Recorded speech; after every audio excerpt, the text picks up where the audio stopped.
C'est en 1986 que sort dans les cinémas américains le film Ferris Bueller's Day Off, connu en France sous le titre La folle journée de Ferris Bueller. Il s'agit d'une comédie écrite, produite et réalisée par John Hughes. John Hughes fait ses débuts en réalisant des films estampillés National Lampoon, du nom d'un magazine satirique dans la veine de Harakiri ou Fluide Glacial en France. Il devient par la suite le spécialiste des teen comedies, puisqu'on lui doit également le film Weird Science, alias Une créature de rêve, qui donnera plus tard la série Code Lisa, mais aussi The Breakfast Club. C'est aussi lui qui scénarisera en 1990 et 1992 les deux premiers épisodes de la série Home Alone, Maman j'ai raté l'avion, réalisée par Chris Columbus. La folle journée de Ferris Bueller a donc pour protagoniste un lycéen de la banlieue de Chicago, le fameux Ferris Bueller, incarné par Matthew Broderick. Cancre invétéré, Bueller a beaucoup de bagou, qu'il démontre en brisant régulièrement le quatrième mur pour discuter directement avec les spectateurs et exprimer le fond de sa pensée.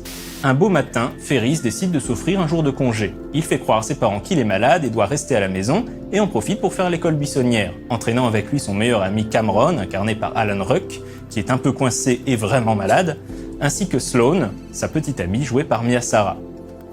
Ils empruntent la Ferrari du père de Cameron pour se faire une virée en ville, traqués par le proviseur Ed Rooney, qui n'est pas dupe des manigances de Ferris et compte bien le prendre la main dans le sac. Le film remportera un joli succès.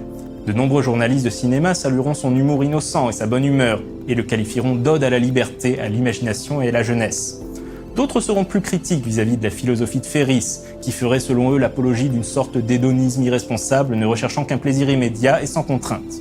Des parallèles très intéressants ont également été dressés entre Ferris Bueller et Peter Pan, et certains voient dans le film de John Hughes une transposition de Peter Pan dans le milieu scolaire des années 80, Ferris étant Peter, emmenant Cameron et Sloane au pays imaginaire, au nez et à la barbe du capitaine Crochet, en l'occurrence le proviseur du lycée qui représente le monde des adultes.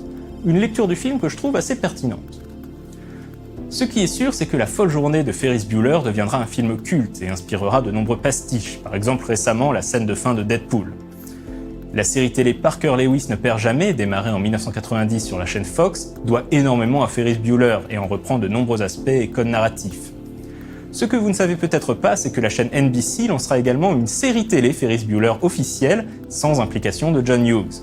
La série fera toutefois un flop et sera interrompue après seulement 13 épisodes. Beaucoup considèrent que la série retranscrit l'esprit du film Ferris Bueller moins bien que Parker Lewis ne perd jamais, ce qui est quand même d'une ironie mordante. On peut néanmoins y reconnaître une certaine Jennifer Aniston dans le rôle de Ginny, la sœur de Ferris. On a mentionné dans cet épisode l'actrice Mia Sara. Saviez-vous qu'elle a été la première à incarner en live Harley Quinn, personnage tiré de l'univers DC Comics ? C'était dans la série télé Birds of Prey en 2002. Ce personnage devenu très populaire au cours des dernières années sera le sujet de la prochaine Minute du Geek. À la semaine prochaine.